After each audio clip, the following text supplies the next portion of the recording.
And we are live. I'm sure it'll take a few minutes to get a couple people in here, but how are you, bud? For sure. Doing pretty good. I'm exhausted as usual, but that's par for the course. What about yourself? I have felt like absolute dog crap the last 2 days. So my days off, I've done nothing. I've just sat around. I did go to Barnes and Noble today. And you know when you're like at a store that you frequent a lot and there's someone there and they obviously share the same passion as you, but you don't want to talk to that person. Right. So I'm just at the section just looking at all the films, and this guy just starts talking to me. And what's going on, Darth Pin? How are you, bud? And it's just I'm not vibing with his energy. He's a little too like manic, and he wasn't wearing a mask, and I was like keeping my distance, and he kept trying to show me stuff on his phone, and eventually I was just like, all right, man, well, I got to go find a book for my wife, which I did. And I was like I took my time. I was walking around waiting to see him leave. And then when I saw him left, I was like, and he was getting a stack. And any movie I told him to get, he got. He was like, what should I get? I'm like, Lone Wolf and Cub. He was like, all right. He's like, what's next? I'm like, Seven Samurai. He was like, all right. And then I was like, you should get the Ingmar Bergman set. He was like, okay. I'm like, all right, dude, you're just buying everything. All right, cool. But do you have anything to show off for pickups? I've got a lot next to me. I sent you that picture today. There's quite a bit. One I'm really stoked on. I don't know if you've heard of this release. The Stylist from Arrow. The Stylist. It's a dude. This is what I like about Arrow is that Jesus Shows You Way to the Highway, Threshold, like all these indie movies, they're putting out and giving like a pretty good treatment to them. Right. And this one's a big deal for me because the director and the short film that this is based off of comes locally from here in Kansas City. Oh, that's awesome. All filmed here in town. She's a well-known director. The original indie horror short won quite a few awards back, I think it was 2018, maybe 19. And it's a really good short. So I'm stoked to see how they made it go into a full-length movie. It's a pretty creepy short. I've been waiting a long time. Not really. I mean, I don't think I'm giving anything away considering I don't even know the story of this one, but it's the short is literally about 10 or 12 minutes about a hairstylist that gets people to come in, and she literally drugs them and then scalps them and puts their hair on her head. That's rad. Yeah, and it's really well done for a indie. It looked and it was a short, so it's rare that gets like a budget and good effects and stuff like that. It was really well done. So did Arrow fund that movie or just not the movie? They just bought distribution. Well, good for her because that's awesome. Yeah, and she has been pimping the hell out of this release. She has been, I mean, for good reason. It's her movie, obviously. So she's been out there spreading the word. Showing off some of the goods for it. It looks like a really good booklet in there. I'm even have a book. Even has a booklet. Pretty much Arrow. I believe all of Arrow's releases on the first run get a booklet. All of them. If I'm remembering right, I believe all of them do. Wow! Holy crap! I thought a lot of them are very short. Oh yeah, so just like a few pages. Yeah, I mean that's better than the pamphlet that comes with some Criterion releases. Let me open this one. I'll take a look at it while we're on stream. Now, this is like I was saying, it seems like every year they have like 2 or 3 releases. Like The Deeper You Dig last year was like an indie film made by a family. That was a good movie. So it's cool to see them fund and back these passion projects and give them worldwide distribution. That's nice, different art on the inside.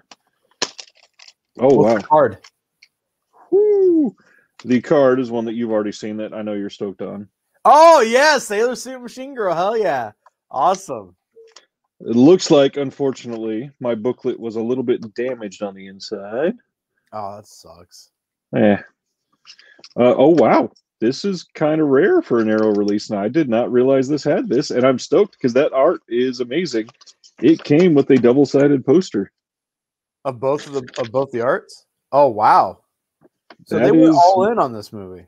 That might be one that actually gets hung. But This is, I mean, it's not super tiny. It's got quite a, Damn. it's probably about 16 pages, 20 pages.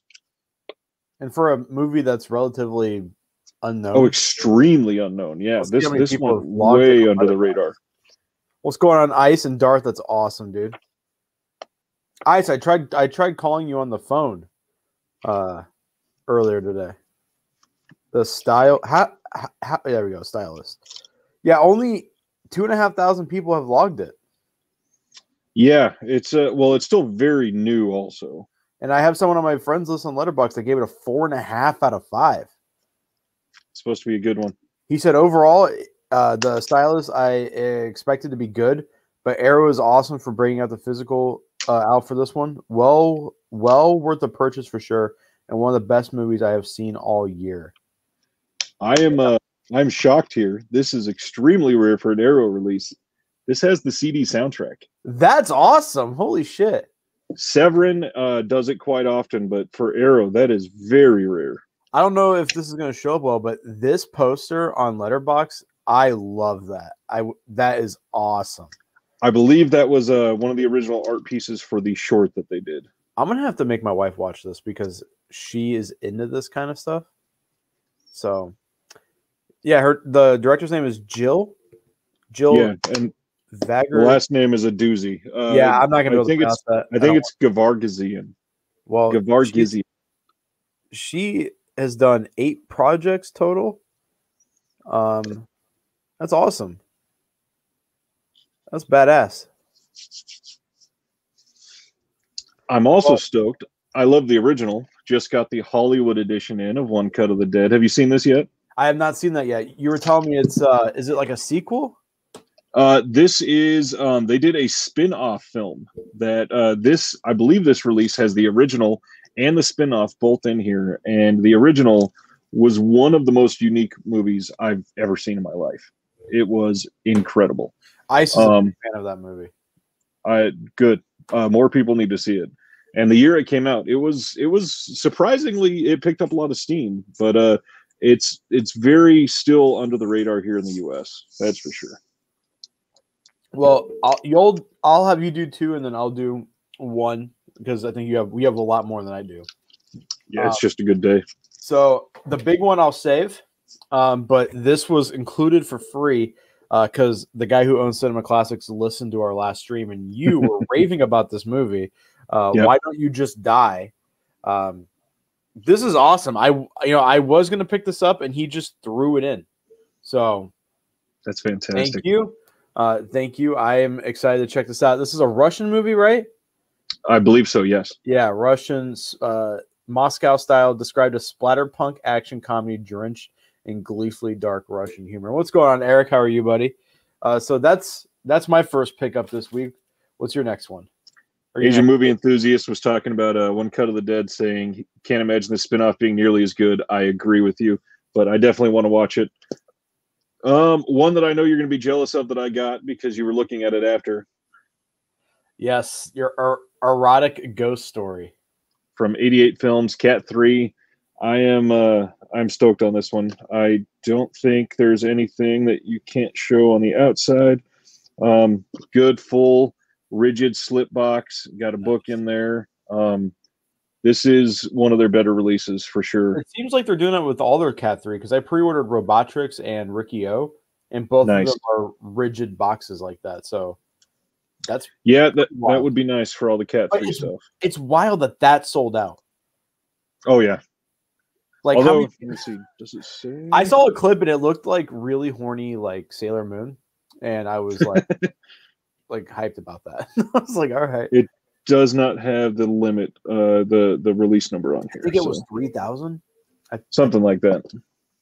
In which we'll talk about numbers later because the set that I have that's already sold out was quite a bit, right.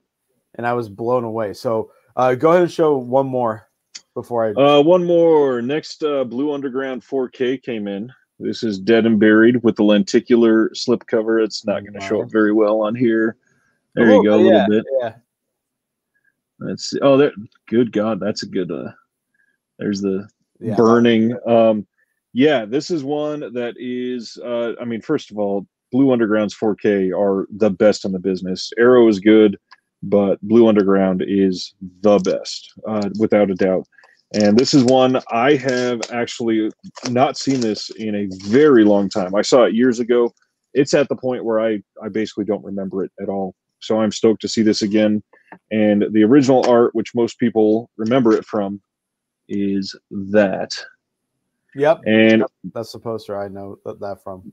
Blue Underground again. They include the CD soundtrack in here, which is very rare for some of these genre releases. But the best thing, this 4K set has the blue, the 4K, and the CD soundtrack, plus a booklet, plus double-sided art, plus a lenticular slipcover.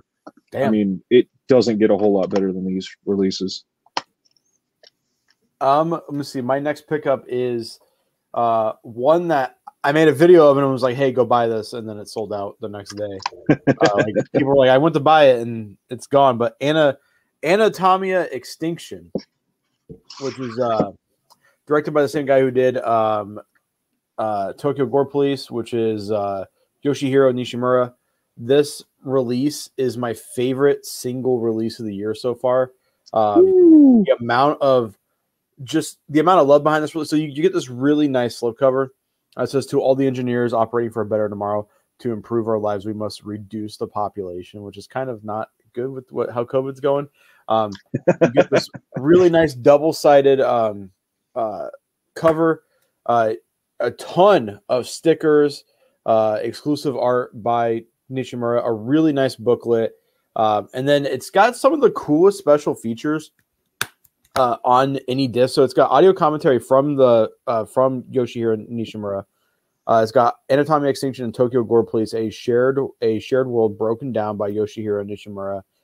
It's got an 8-page booklet. It's got an introduction by the Nishimura, deleted scenes. It's got the short film Yellow. I forgot what it's called. It's Yellow something. Yellow Road, I think. But this is like the most personal release in a while. I feel like it's you can tell that the people who put this out love this release. The movie's only 54 minutes long, super short. It's very you could tell he was heavily influenced by Tetsuo the Iron Man, like a lot. But they are numbering their spines, so their next 2 releases are already announced.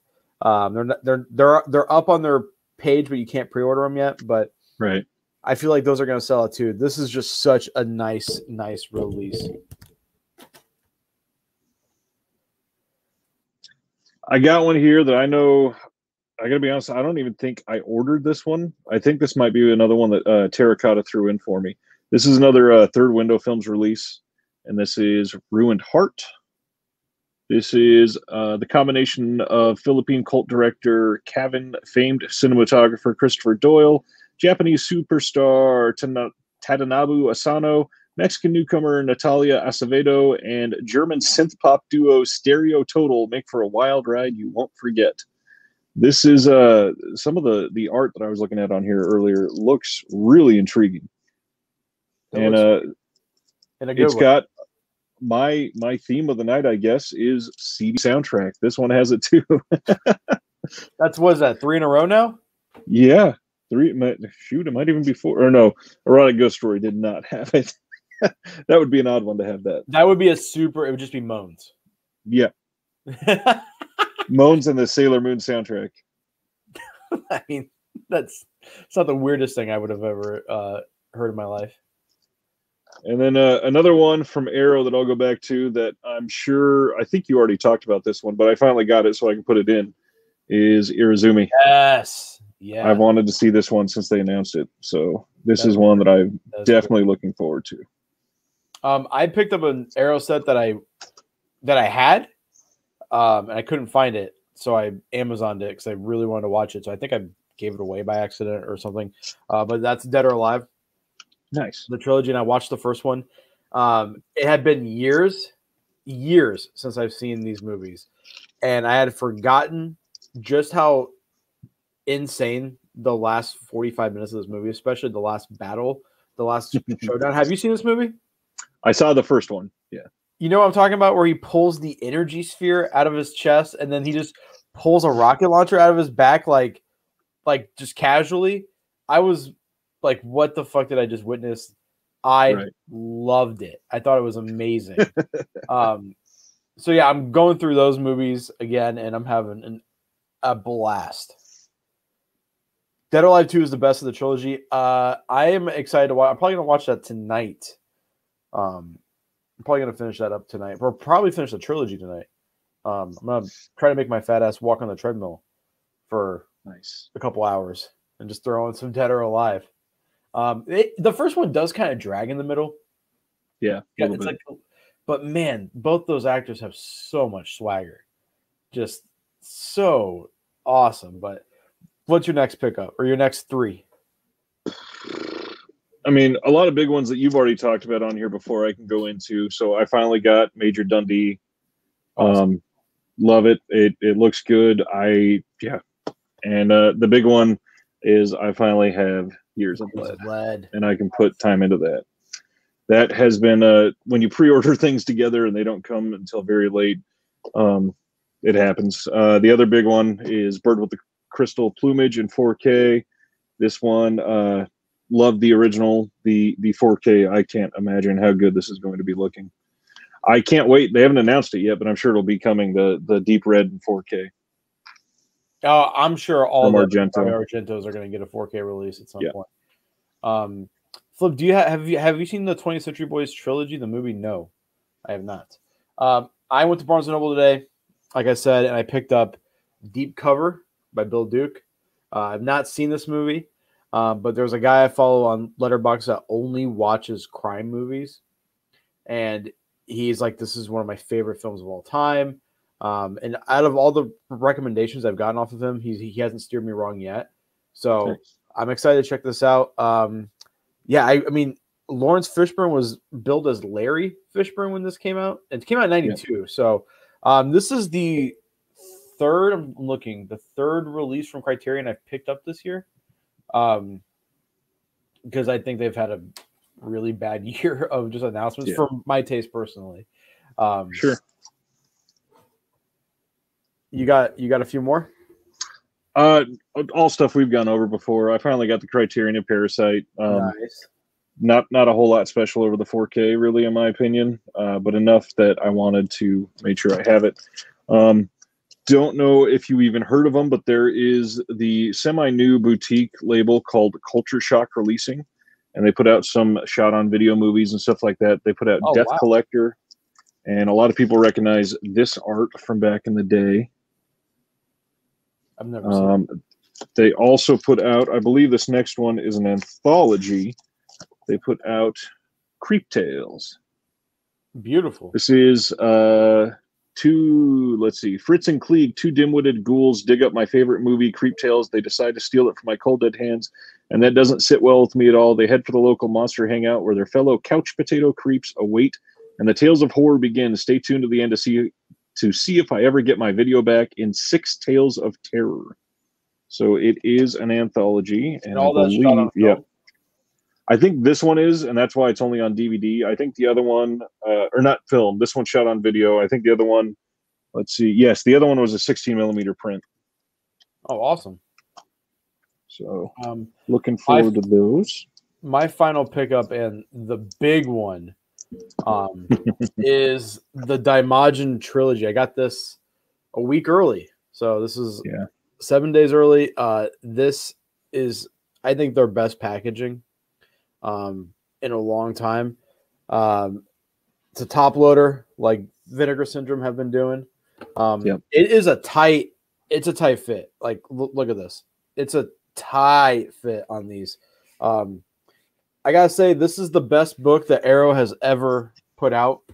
It's 120 pages of it's literally a novel. It's a novel. It's a novel. There's some beautiful stills from the film, but it is a thick novel, great artwork on the front. And then the 3 movies themselves, I found out that I thought these were like beloved. But people are pretty like not hot on these, right? Even though It is sold out. It's sold out now. This is 5,000 copies because the guy who owns Cinema Classics can see how much they have, and it was a print run of 5,000, and they're just gone. Like they're sold out at retailers. So whatever is up on the sites, that is what's left, and that's it. Which blows me away that we're getting that. Well, first off, that Dimajin even got this kind of treatment, but that 5,000 copies of this have been sold. That's just mind blowing. I really like these movies. They feel different from other kaiju stuff. I feel like the kaiju movies at the time, especially like Daiei, they were very cheesy.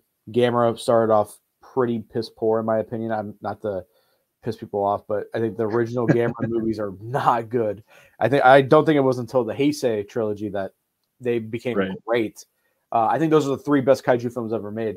But these movies, all three directors were doing like samurai movies and period pieces. So the same director who did 5 out of the 6 Lone Wolf and Cub films did one of these. A lot of guys who have done Zatoichi films, Sleepy Eyes of Death, they've all worked on these 3 films. I have watched these already on the Arrow player, and they look good. I saw some people upset because literally this week they released a 4K box set. But who's going to buy in America a 4K? Like, because that box set's going to be expensive. This was $80. I cannot imagine what a 4K set of these movies would cost, but it is loaded with special features. It's got all new artwork by Matt Frank. It's got essays by Jonathan Clements, Keith Aiken, Ed. I'm not even trying to pronounce his last name. But every single movie has commentary. The first one's got commentary by Stuart Galbraith the fourth. The second one's has got commentary by Tom Mess and Jasper Sharp, and the last one has got commentaries by Jonathan Clements. So these, and it's got behind the scenes. It's got video essays. It's got a bunch of stuff. So I'm gonna, after I dive into how the discs look and then do the special features, I should have my review up in a couple of days. I'm still pumped. This was my most anticipated release so far, besides Shaw Brothers now. And man, Arrow, 3 for 3 so far. Years of Lead, Vengeance Trails, and now this absolute beauty. I can't believe how much of a good year they're having. Like, they have knocked it out of the park. So, and of course, that's after, a lot of people last year were all over them for saying they had just a terrible release year for 2020. I thought 2020 was amazing. Yeah, it really was. What came out last year? The Tsukamoto set, Graveyards of Honor versus... The Tsukamoto was the big one for me. But yes, Tremors, obviously they started in 4K last year. Tsukamoto was the one that made me go, oh shit, I'm getting into this hobby hardcore. I had Zatoichi, I had Lone Wolf and Cub here and there. I had Lady Snowblood, I had Seven Samurai, but it wasn't until that Tsukamoto set came out that I was like, oh shit, I need to start collecting some Blu-rays. Especially with a company like Arrow, who's just putting out, like, these are, like, 5,000 people bought these, but I feel like these are way less known than Gamera. Like, for sure. And I think it sold out probably just because of the hype behind the Gamera set.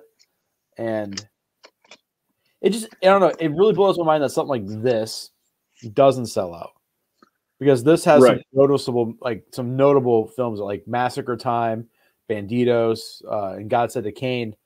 Like, when that got announced, I saw more hype around Massacre Time than I feel like people were hyping up this box set. And then now this box set's just gone already. So, while that's true, I bet this goes back to what we talked about last week, in that the Vengeance Trails most likely had a larger print run, significantly larger. I'm betting it was 8 or 10,000. How much do you? So do you think this plays a part in the Zavi or not, right? The parent company is Avi. The Hut, no. I mean, I'm glad that they're allowing more people to be able to get a chance to purchase stuff, because before their big sets like this were 2,500, like 2,000, 3,000 copies. Right. And again, just like last week, I don't think that has anything to do with the Hut getting an ownership chunk of them or anything. I think literally it's because we have more people joining this hobby because of the pandemic. Everybody was stuck at home. They couldn't go out. So more people started collecting things. It's hilarious to think about, but things like the Friday the 13th set coming out from Scream Factory got people to go, oh, there's companies that are putting out these movies that I loved as a child, and I'm going to look these up now. And when you look up stuff from Scream Factory, one of the most common things that are going to come up is going to be Arrow, because of releases like Children of the Corn or some of the like Tremors. A lot of those are things that people will get into, and now suddenly, somebody's saying, I'm going to buy every limited edition that gets announced, and when it's Dimajin, it's going to be a smaller print run because it's Dimajin. And then for something like a Lucio Fulci title, his movies are getting killer releases from every single company that is doing them. And so just based on massacre time alone, they probably raised that print run to 8 or 10,000. And the truth is, 2018, if this gets released, I bet it was only a 3,000 print run, and they probably don't sell out until a year after it comes out. I wish they would put the number on the back. I do too. I feel like probably 5,000-10,000 is like the norm now. For huge titles, yes, but for Arrow, that's probably true. But for certain things like Vinegar Syndrome, even their smaller releases, they used to be, 7 years ago, their large releases were 1,000 to 2,000, and now their small releases are 4,000 to 5,000. Oh wow!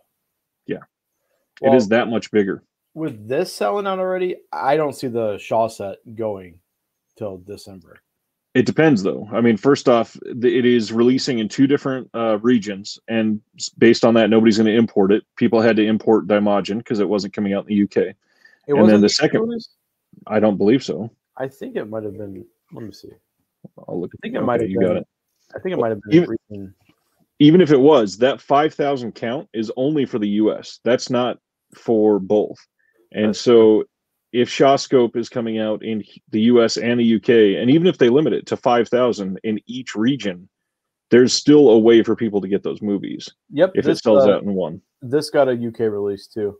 Okay. So that 5,000 is only for the US. Wow. So they're probably doing, it's probably a 10,000 print run total. Perhaps. It's probably a little smaller for the UK because we do more importing here than UK. It wouldn't surprise me if it was only 3 over there. It's because the UK gets better movies. Well, that and Brexit's causing a problem for everybody too. That shit's insane. With the release of Pitch Black by Arrow, who do you think would put out a Riddick box set, including the animation? It's a good question. I could see Arrow potentially going back and doing all of them. Depends on how that first one sold for them, obviously. And with it being their first 4K, I think it probably did decent for them. The other company I could easily see doing it, though, is Kino. Yeah, I could see Kino. Kino's been putting out some weird stuff lately. Like some left field weird Korean movies, and then and then they announced what today? Misery in 4K? Misery, that was announced last week, and then they're announcing another 4K. Actually, they're announcing 2 more 4Ks, I believe, either this week or next. And it's not announced officially, but it's kind of assumed that one of them is going to be Carrie based on some of the things that was said on the Blu-ray.com forums. I'm really hoping Eastern Promises gets a date soon, because that's what I've been most excited for. I'm anticipating that to be February or March, probably. And then speaking of 4K, what about the Criterion rumor? I mean, first off, Criterion's not even the one that said it. It was just somebody on an online forum. We'll see it if it ever actually comes to fruition. How much do you think that's going to be? I still say most likely MSRP is 60. I'm going to say 75. I feel like they're going to milk it. I could see them going 70. I don't see it going much higher than that. I'm not excited either way. So, yeah, I will have to see it to actually appreciate it. the movie that it was rumored to be, Mulholland Drive. What? Like, Right. okay, I guess. What have you watched this week? What have I watched? I officially finished the Netflix series, the Fear Street series they did for R.L. Stine. Is that good? It was genuinely a really well done series. I took my kids to watch the Space Jam: A New Legacy in How's theaters. that? Oh my god, that is a trash movie. Really? Like that bad? Oh yeah. I grew up a massive basketball fan, and so I loved Jordan the Bulls for a while, but I was a big Lakers fan. I grew up in Southern California, so I was huge into Lakers, very devoted to Shaq and Kobe, that type of thing. I adored the first Space Jam when it came out. And yes, it's been 25 years, and so I get why they went back, but this movie had no heart. Like Zero. it was LeBron James. He doesn't seem to have a heart either way. I mean, he is bought and paid for 99% of his time, and You don't like the GOAT? I mean, he is a great basketball player. He has not proven to be respectable off the court for me. You don't think like the school and everything, all that stuff? I think it's good, but I think nowadays that's pretty much not enough. I mean, he's done a lot of bowing down to stuff in China. Yeah, that's and, true. The kind of stuff is what bothers me the most. Yeah. But hey. Let's see what else this week. I also watched Black Widow. I bought the premiere access for that at home. It shocked the hell out of me. It was surprisingly great, in my opinion. It was, I gave that a 4.5 stars. Really? Yeah. Fuck, okay. Yeah, really well acted. I love Florence Pugh. After seeing her in Midsummer, I don't think I'd seen her in anything else. I watched her in Midsummer and was like, wow, she can act, but can this continue, or is it just one movie that she's, perfectly cast in? But she pulled off Black Widow really well. I'm looking at my letterbox. What else have you watched since we last spoke? Only other thing I've watched is the Rainn Wilson psychological thriller Don't Tell a Soul that came out last year. It's a lot of people saw the preview for it and then nobody watched the movie. It's a couple kids rob a house, and this security guard sees them and he goes chasing them through the forest, and he falls in a hole. And these kids have this moral dilemma of, do we save this guy who's literally dying in a hole that witnessed us breaking out of this house that we broke into, or do we just leave him there to die?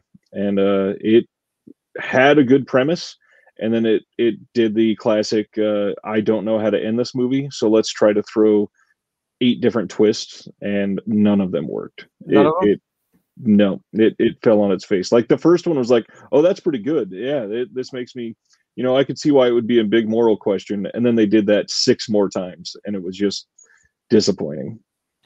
Well, I'm going to talk about what I watched, and it's going to be treading some old ground. So I want to read a fan comment that we got on our last stream from this great guy named H-Man who can't comment. So if he's watching, he's blocked from my entire channel to comment. So I'm sure if we get a thumbs down, it will be from him, which we don't yet. So here we go.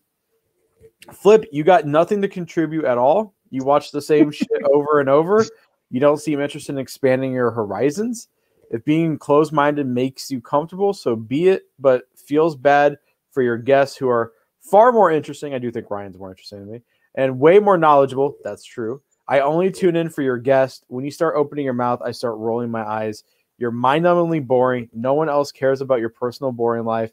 Let your guest speak and shut the fuck up, for God's sake, you immature little fat fuck. So, so I watched the final 2 Lone Wolf and Cub movies again this week. Oh, what a great response. So I watched those again because I am doing a review of the whole box set, and I'm going to try to be as Master Chaos does really good reviews. I don't know if you watch him, but he takes it seems like he takes notes on the movies he watches. So I got my phone out, I had my notepad open, and I started writing down some notes. But I watched Baby Cart and the Land of Demons and White Heaven and Hell.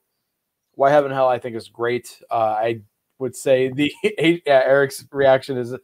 I mean, my feelings were a little hurt, but then I was like, I don't give a fuck what some Gundam Avatar thinks.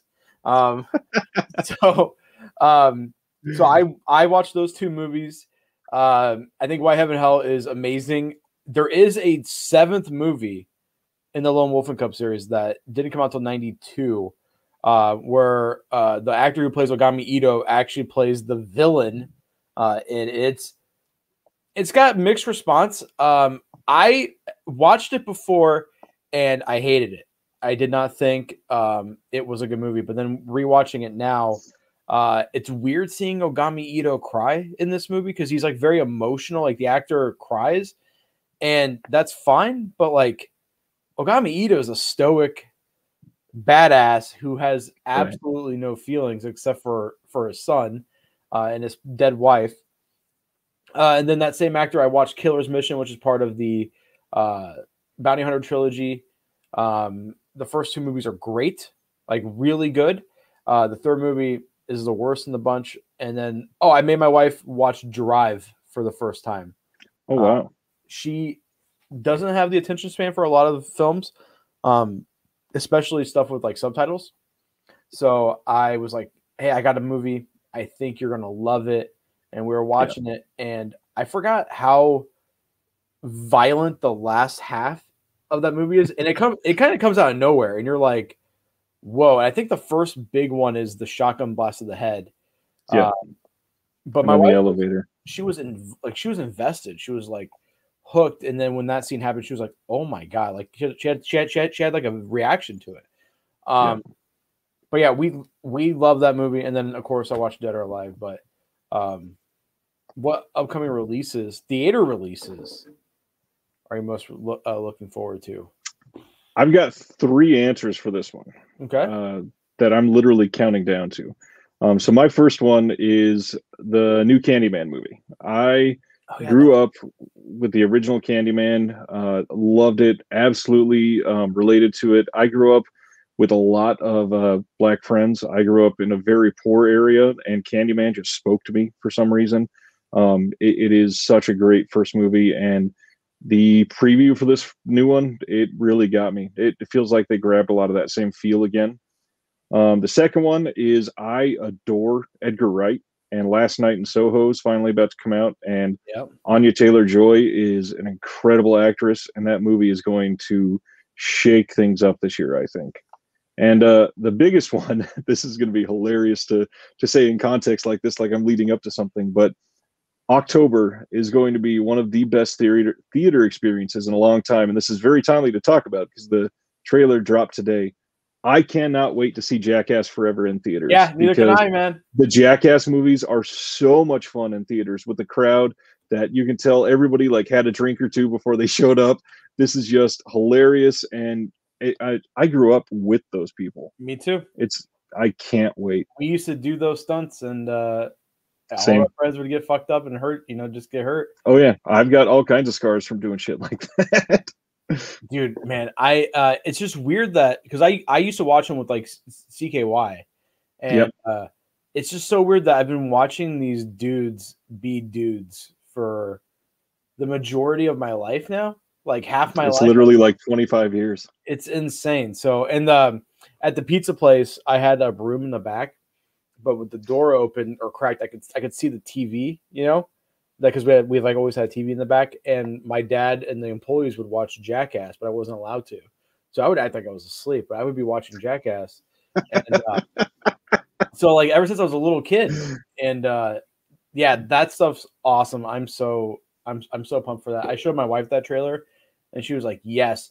Now, weirdly, I have seen every Jackass movie with my mom, so I'm gonna have to take her to see it in theaters. I didn't see Jackass 2 until it came out on DVD, and we were watching it at my house when I still lived with my parents. And the scene where they drink the horse cum, I have never seen my mom.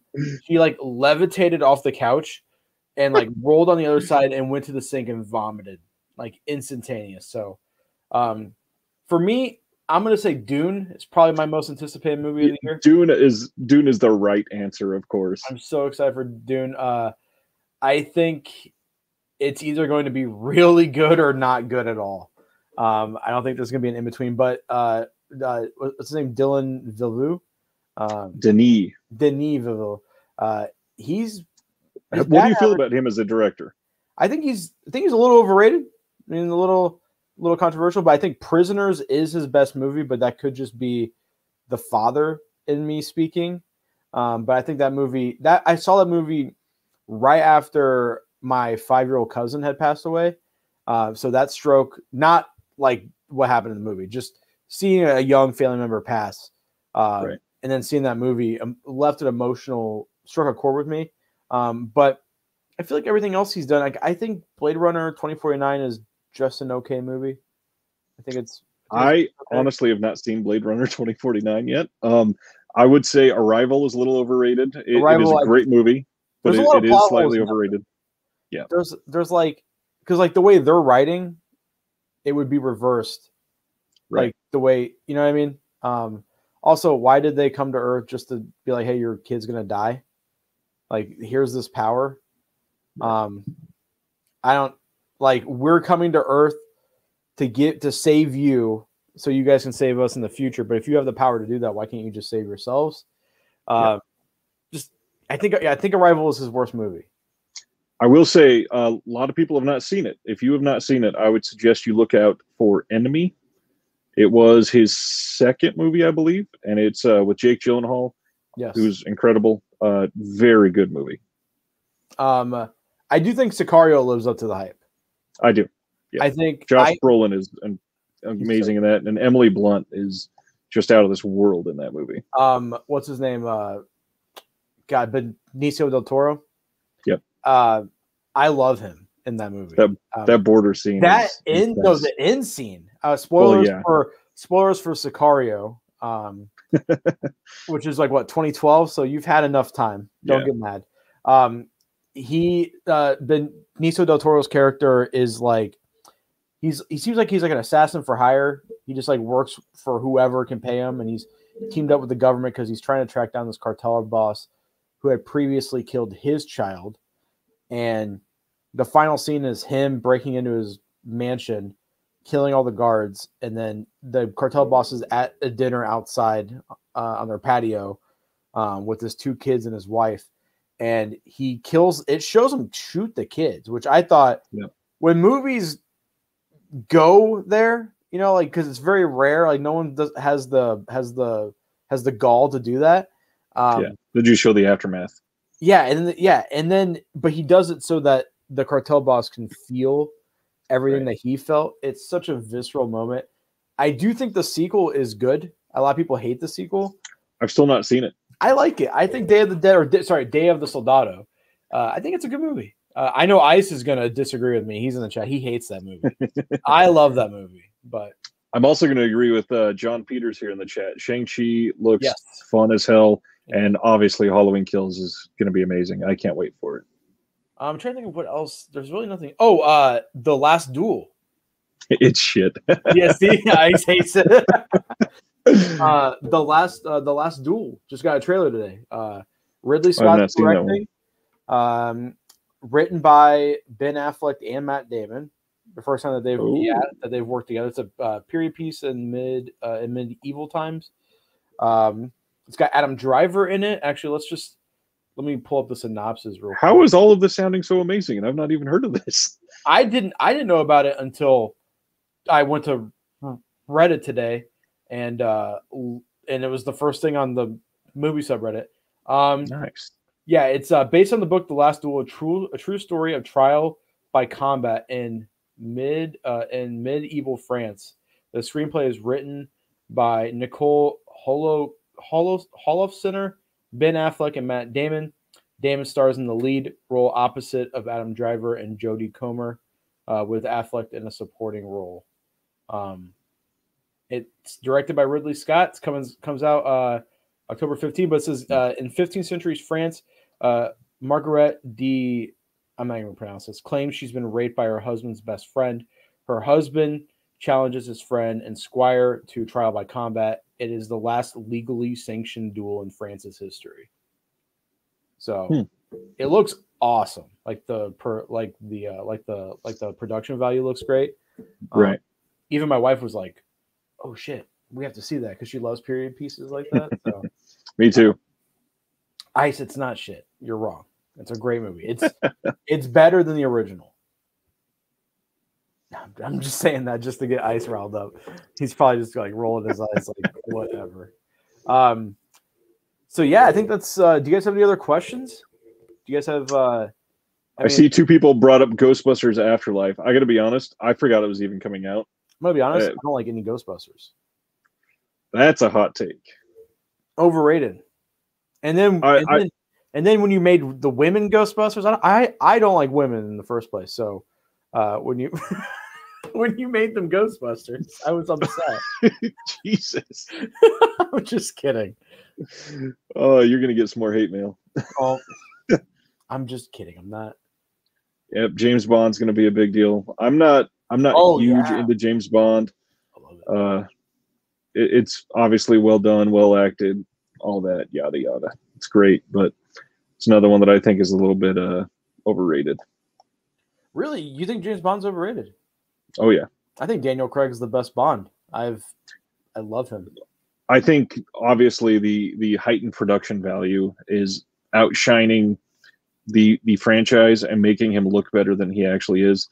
I will say he was freaking amazing, and I'm so glad that they're doing Terrifier 2, forgot about that, but they're doing sequels with him as the detective, and they're following him with what the hell is the name of the movie? Yep, Knives Out. Which is weird that Netflix is doing that, but that's not on. The first one's not on Netflix. No, but well, I mean, they bought the rights for the sequels. They didn't have the rights for the first one. That's pretty awesome. Oh, there's a Yakuza movie on Netflix called The Family or A Family. It came out in 2020, but it just got released this year on Netflix. Everything I've heard about it says it's just awesome. What's your guys' take on Error 444 release and coding on Anto? Some say it's a crap transfer. It's a homemade movie. It's a low budget film, like incredibly low budget. Shot in 16 millimeter. And wasn't it poor grade film when it was shot? It was like the cheapest film that they could find, literally. So like when people bitch about stuff like this, I don't get it, because this is probably the best that film is going to look ever. I mean, they're using the original negatives, but it's just how it was made. It's cheap film. It's a cheap movie. It's 54 minutes. It was a passion project for them. Now, like when something like, let's say, wasn't it Kino that had a poor transfer and people called them out on it? Not that it was a poor transfer. They used an old transfer and advertised a new transfer. Okay. Well, that seems justified, but yes. I personally think this is it looks great. I watched it twice and I think it looks awesome. I didn't notice anything wrong with it. I mean, you can tell it's a old movie. It looks like Japanese films from that time period, especially if you're even a fan of like that group. I think it's a Sushi Typhoon is the name of the group, but their movies are extremely low budget. Brad Henderson from Vinegar Syndrome complained. Well, Vinegar Syndrome is terrible. So, I mean, I'm just kidding. I respect them. It's just not it's Ryan's cup of tea. It's not your thing. Yeah, I get it. Not my thing. But every time they release something, it's so nice. And I'm like, I should fucking get that. But hey, their Beastmaster transfer looked amazing though. So all of their 4Ks have been stupendous. Just insane to me that the stuff that they put on them in blue. I'm just like, okay, who's wanting this in 4K? And then it sells out. I mean, we have Scanner Cop 3 in 4K. That's awesome. That's so cool for people who love Scanner Cop. Right. That's what the guy at Barnes & Noble said to me today. He goes, have you heard of Vinegar Syndrome? He's like real manic. And I was like, yeah. And he goes, dude, they just put Scanner Cop. He specifically said Scanner Cop 3 on 4K. And I was like, yeah, I saw that box set. It looks good. He goes, I love that movie. And I was like, all right, dude, this is, you're weird. We're going to have to break apart here. We're going to have to go our separate ways. I ordered some stuff. I didn't realize this, but Jimmy Wang Yu, right? Yeah. Goes from being in the biggest Hong Kong movie or biggest Hong Kong cinema movie of all time, One Armed Swordsman, does the sequel, leaves, does One Armed Boxer, does Master of the Flying Guillotine, and then he started doing like bare bone budget, crappy Thai movies. One called The One Armed Swordsman, and then One Armed Swordsman versus the. I love the cash grab titles like that. I love it. I love it. It's weird to me because like I ordered those on DVD because I really want to see them. A competitor complained. Why would anyone believe it? I'll comment on that real quick. So the first thing, Brad Henderson is not just a competitor, and he's not just a Vinegar Syndrome employee. Vinegar Syndrome literally does the scanning work for many of these releases for many of these companies. Yeah. Yes. They are tied in with the company that is OCN. The company name is literally Original Camera Negative, and they are the company that is working hand in hand. They are a part of half of these releases that are getting put out there. He is not just complaining because he's a competitor. And I sound like I'm just a Vinegar Syndrome defender. I'm really not. I've called them out on a few things in the past, but they are not somebody that is going to be out there shitting on other releases just because it's a different company. They are literally out there. Brad specifically is on podcast promoting other companies' releases. He is referring people to other companies' releases. He is highlighting those releases. They are not the type of people to shit on people to put it down. Because truth of the matter is, if Anatomy Extinction does good for Air 4444, they're probably going to get more work and they're going to get more people into the industry. And right. And not to mention, they're not a competitor. Vinegar Syndrome has really, I can't think of maybe 2 Asian releases that they've ever put out. It's never been something that they've focused on. Yeah, they don't really do Asian stuff, do they? I would love to see them do like an obscure Asian box set. Yeah. But Errors, I personally, for me, I'm not a cinephile, but I can tell when stuff, I have an eye when stuff looks like shit. Like, I think this is one of the worst transfers I've ever seen in my entire life. So it looks better than Memories of Murder. So, and that's a Criterion release. So that's just, I personally like it. It's my favorite thing. It's my favorite single of the year. My favorite non-box set so far. So, but to be honest, we're lucky to have it. Yeah, I mean, I love Tokyo Gore Police. I love the Sushi Typhoon guys. I barely even remember that movie. Like, I remember seeing it on YouTube like a year or two ago.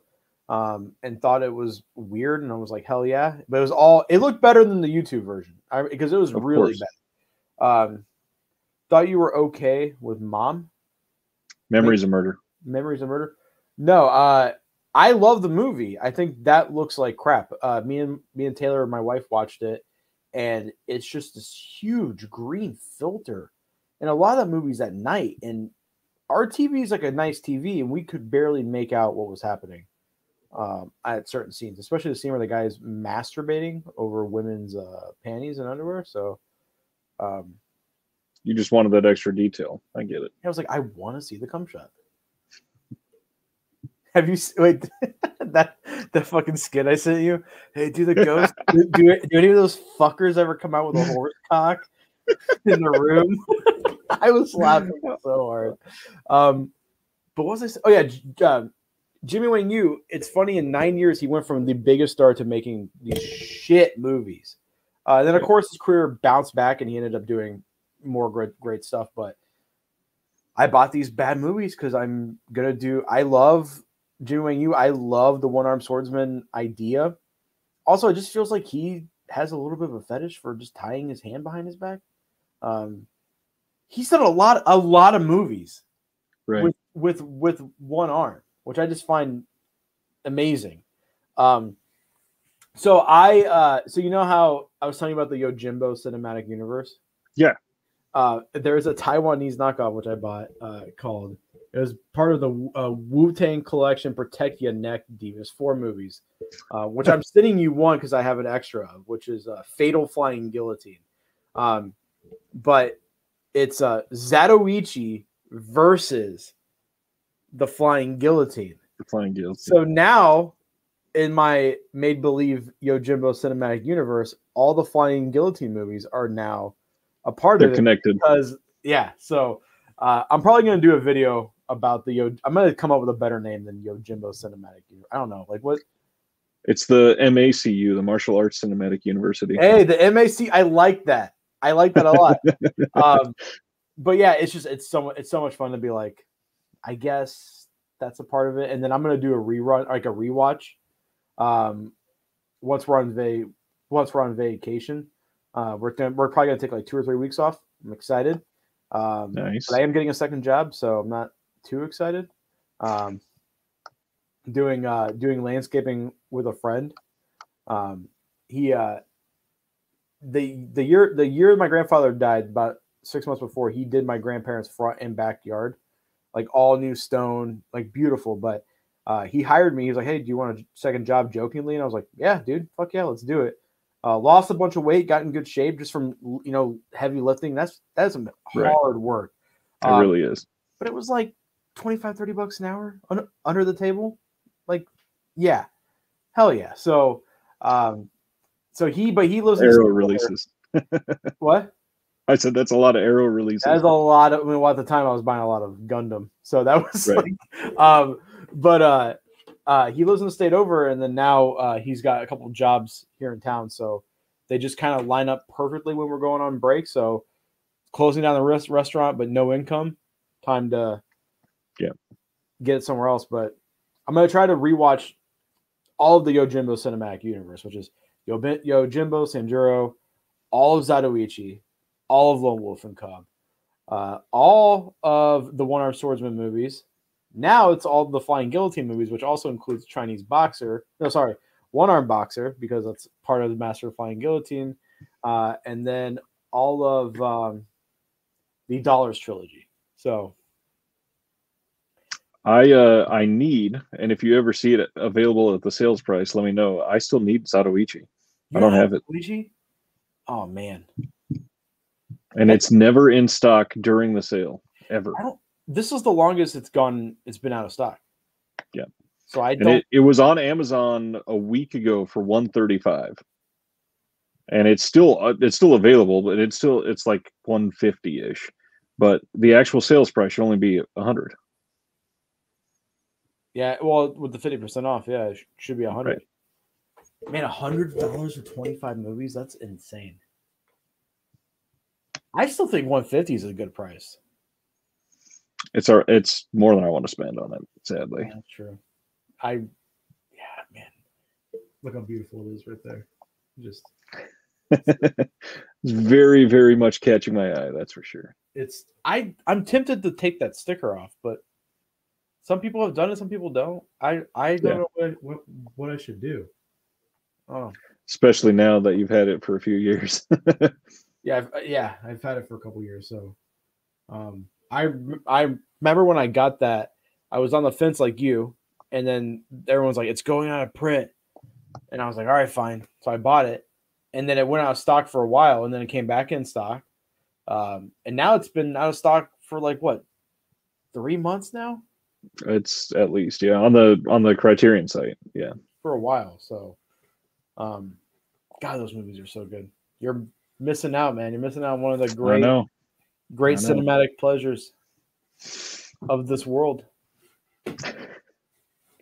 I actually broke down. I got a few more Criterion than I expected to get this year. Not new releases. I got older releases, but what'd you get? I got a few this time around. I finally got the America Lost and Found, the BBS box, along with Easy Rider. I got the Cremator, based on Matt Shields' glowing review of it. I love that. That's the first film I watched this year. Nice. I got Irma Vep from Oceas from France, your favorite country. And then I finally got Harakiri. You finally got Harakiri? Yeah. Watch that movie. That's a great movie. I'm going to say unpopular opinion, but the remake from Miike, I think, is better than 13 Assassins. That doesn't have a great release, right? The remake? It's from Magnet. I think Magnet has the rights to 13 Assassins and that, just standard Blu-ray. What'd you pick up, John? You got to tell us. I was about to ask him. Yeah, dude, I think 13 Assassins came out and everyone was just like, wow, holy shit. Amazing action. And then Harakiri is not that, but of course, I think it's just so damn good. It's just, God, that movie rocks. And I've still never seen the remake at all. Of 13 Assassins? No, of Harakiri. Harakiri, it's great. Yeah. The original is, I think, one of the most beautifully shot films ever. Right. God, that movie's so good. Doesn't Ron in 4K come out this month? Yes. In fact, I think some people are already getting it. I need to order that ASAP. The Best Buy one does not come out. The US release. Yeah, it doesn't come out till October or November. I don't know if I can wait that long. I don't know if I can do it. The one I was referring to, the Studio Canal release, that one's already coming out. I don't know if I can wait till November. But I probably should. There's a lot to buy. Chinese boxers coming out in a few months. Are you a Steelbook person at all? I want to be, but I don't want to do that. Right. Because it would be a slippery slope. I have a couple. I have the Old Boy Steelbook. And there's a couple Raid and Raid 2 Steelbooks from, I think, Germany that are so nice. And I'm like, do I do it?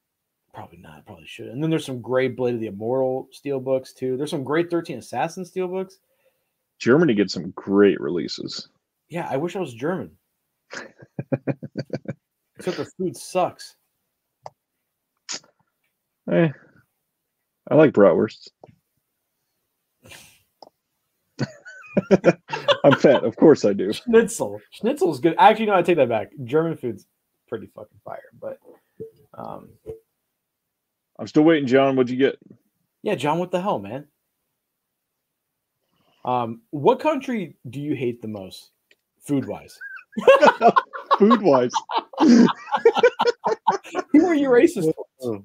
Yeah, who am I racist towards? Food-wise. Oh man. I mean, I'm fat. Who do you like? That's like choosing my favorite of my kids. I have one, but I'm not going to tell you. That's what I hate when you're like, who's your favorite kid? And people are like, I can't pick one. I love them both. That's like bullshit, dude. One of them pisses you off more than the other. Yeah, I love them both, but Scanners, Detour, Female Trouble, Crash, and Solo.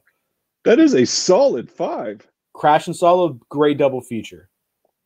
Not to mention Scanners right after to clean the palate. That's perfect. It'll be rock hard throughout the all 3 films.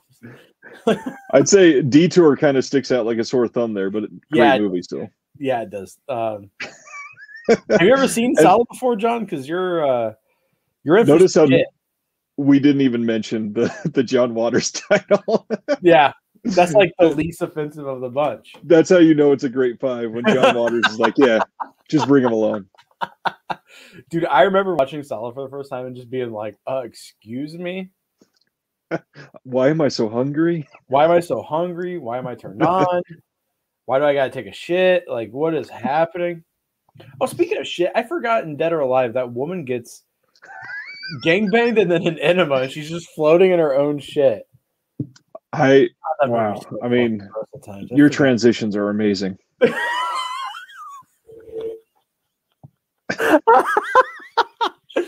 Oh man. Yeah, seen Solo a few times. That's your problem, John. You've seen it more than once. But it was only on DVD, so now it'll be high def, and you'll be great. Def.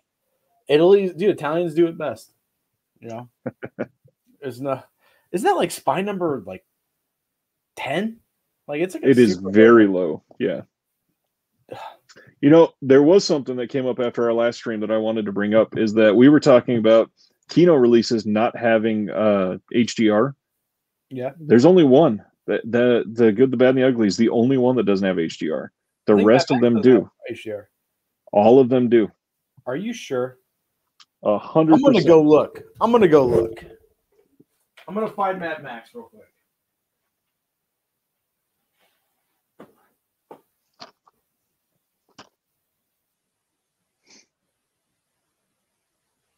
shit! I can't find Mad Max real quick. It's got Dolby Vision. Does it have HDR? Yep. Yeah. Yep. Oh man. Well, fuck. Well, the only one that matters doesn't. The have only one that HDR. matters. The rest of the movies that they put out or whatever. Fucking Spaceballs. Come on. Whatever. Spaceballs. All right. See who's racist now. Definitely me. Oh, I sold this. I sold this for like $200. And it just got restocked on BestBuy.com. Did it really? Yes. Oh, fuck, I better order another copy. Did it really? Yeah, for like $80. Literally. It was in stock this morning.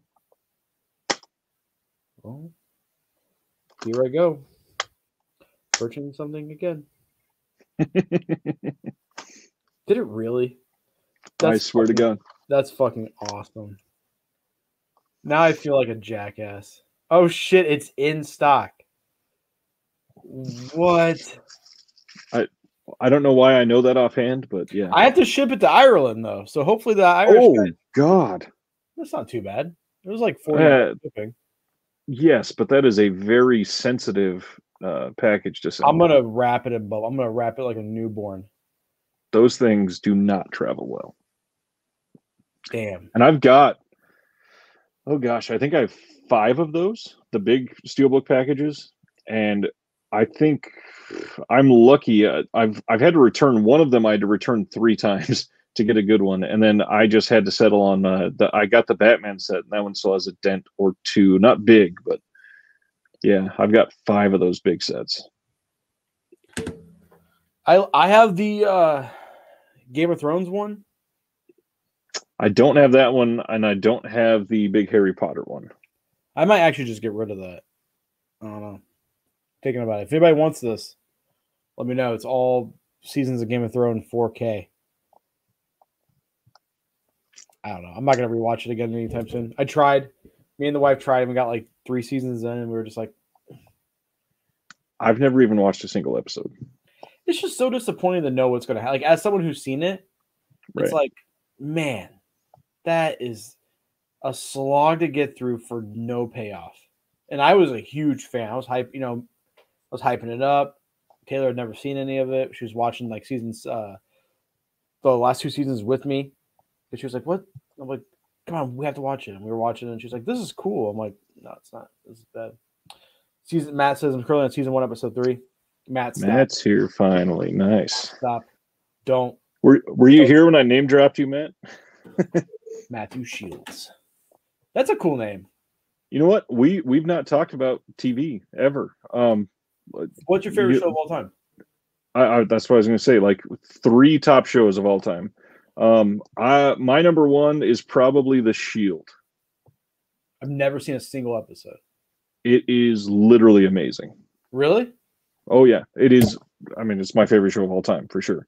And I'm just naming dramas. I love a lot of comedies, but The Shield is incredible. I got to go for the textbook answer, stereotypical here. My number 2 is probably The Wire. Love The Wire. Number 3, oh man, probably another stereotypical one, but Breaking Bad. I was into Breaking Bad literally from the 2nd episode when it was airing. Yep. And a lot of people were not doing that. My parents they just finished, like maybe a month or 2 ago, finished Breaking Bad. They binged it after years of me being like, "Hey, watch it." And now my mom's like, "I think that's my favorite show of all time." It's just so good. My 3, my favorite finished show, The Sopranos. I think that's like, obvious. Not to, obvious. What's that mean, Ryan? Is that a is that a racism you're pulling there? Hey, you are the one that has been racist tonight. Hey, fucking gabagool, gotta get gabagool. I just think like that show was a phenomenon in my household. Like my family would get together on Mondays to watch The Sopranos. And my family has a history of that related content. So even my grandparents who don't speak English were invested and hooked. My uncle would like pretty much live translate what was happening in the show to them. Jeez. But I love that show. I've seen it countless times. A show I recently just watched is Gamora, which is right over here, this white box from Arrow. Arrow put it out. The 4 seasons are all on HBO Max. So if you have that, I think it's the best. If season 5 is as good as the first 4, it will overtake Sopranos for me as the greatest crime show ever. Wow. It is extremely well written. It's visceral, and the characters, the main character Ginny, or there's like one of the main characters, Ginny. He starts off and he's an idiot. He's very pompous, and then he transitions into a mob boss. And within those 4 seasons, you see him become the least likable character to a guy that you're not rooting for totally. It goes places. It shows there's a child that gets murdered in that show. It's bloody, but it's just so damn good. Number 3, that's tough. 3 is tough. I don't watch too many television shows. I would say recent stuff I've watched is probably Gangs of London. I really like. I thought that was great, but I'm a sucker for Gareth Evans' action sequences.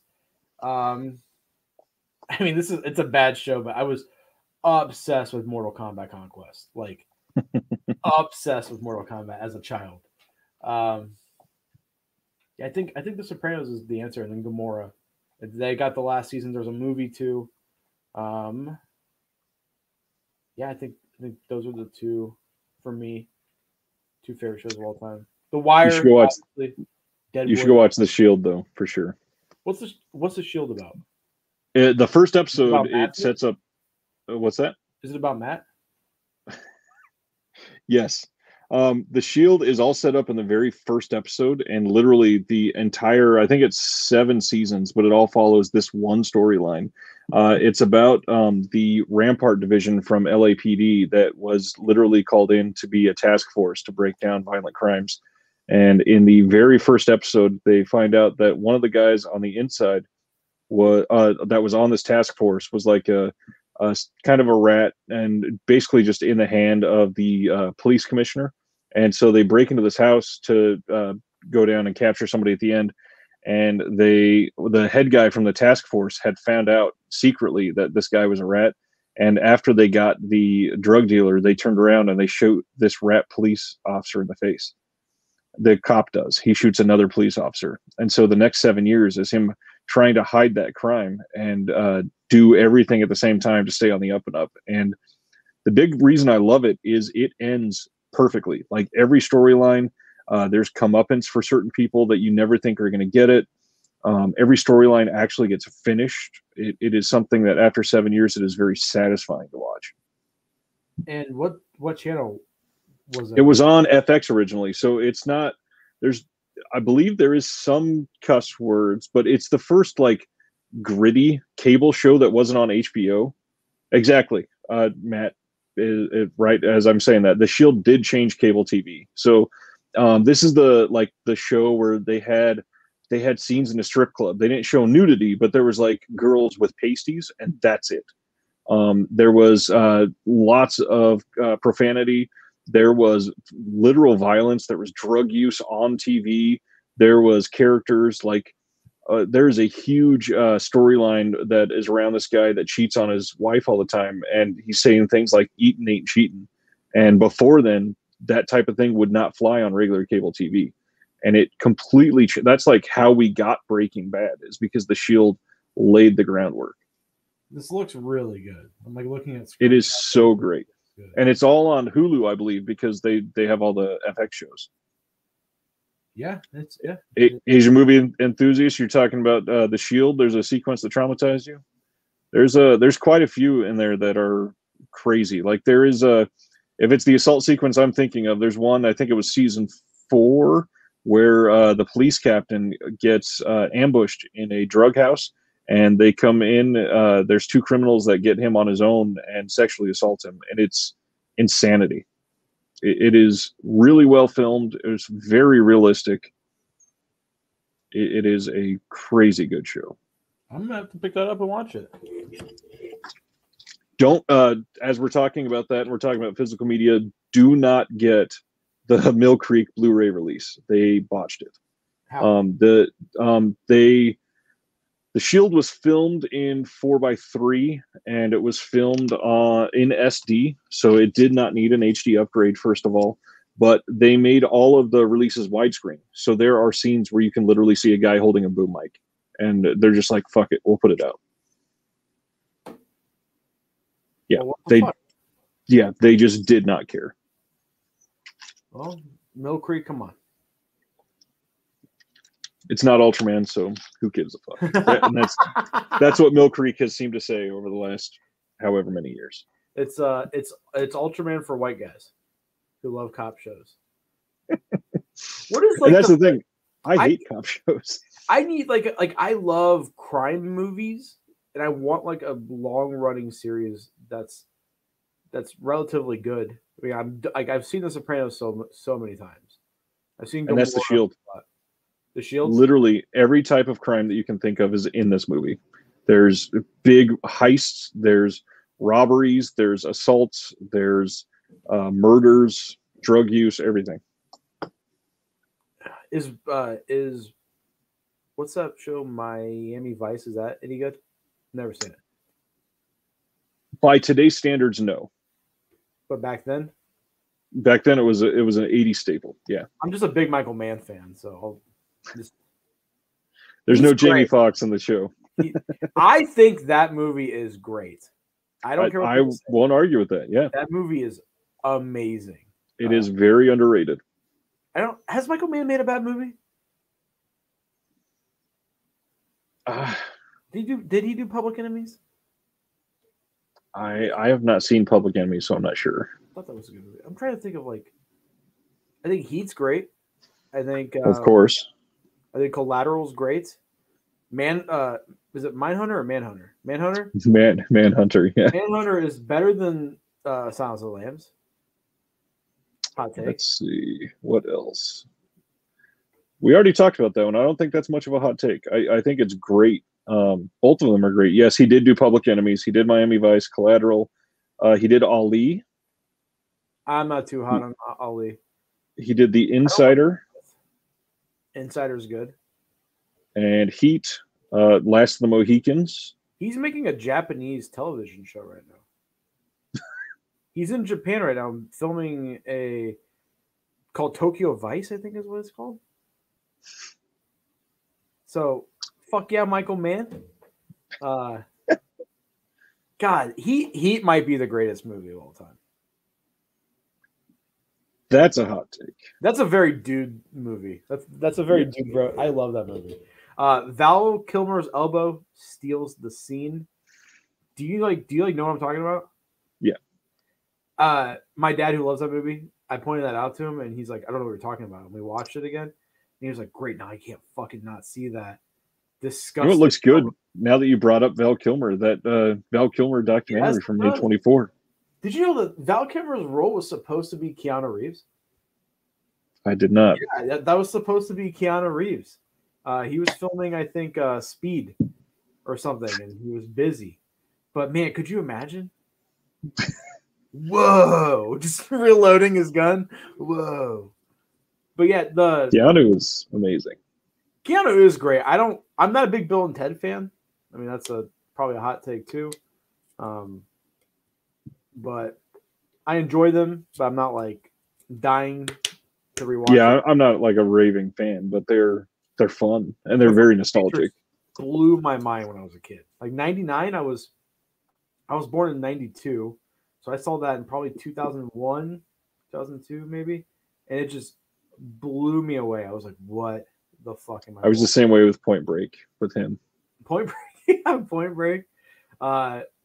God, The Matrix blew. I've literally watched that DVD probably 10,000 times. Too many times. I did the same. Too many times. Band of the Hand is Man. What is that? Band of the Hand is Man. Oh yeah, Black Hat. He did Black Hat. That's a bad movie. That is a bad movie. Matt said he saw Pig. Have you seen the reception for Pig? It's everybody is raving about it. What the fuck? Everybody. I guess Nicolas Cage is back. He's back. Weird? He's never left. Isn't it weird how Face Off, right? Yep. Nick Cage went on and became kind of a joke. John Travolta just kind of but now John Travolta is like terrible. And Nick Cage is doing some great movies. 7 words to explain that. Scientology is a hell of a drug. Hey, dude.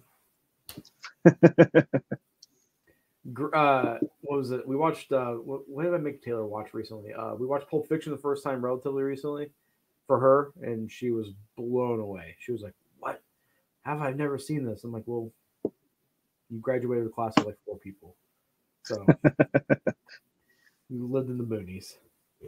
It's God, that movie he did with Fred Durst, first of all. Gotta love that sentence. You know what? I always joke, I'm like, man, Trump ruined red hats because I'm just a massive Limp Bizkit fan and I can't wear my Fred Durst hats anymore to show. It's fine if you wear it backwards. Yeah, that's true. That's the defining thing. All right. Do you like Fred Durst? Do I like him? I'm not like a fan. No. Do you like? I'm not a big fan of hot dog flavored water at all. Dude, that album's great. I didn't realize what that meant until recently, like in the last year. I was like, oh, that's poop and cum. I completely. Yep. Dude, Roland's a banger.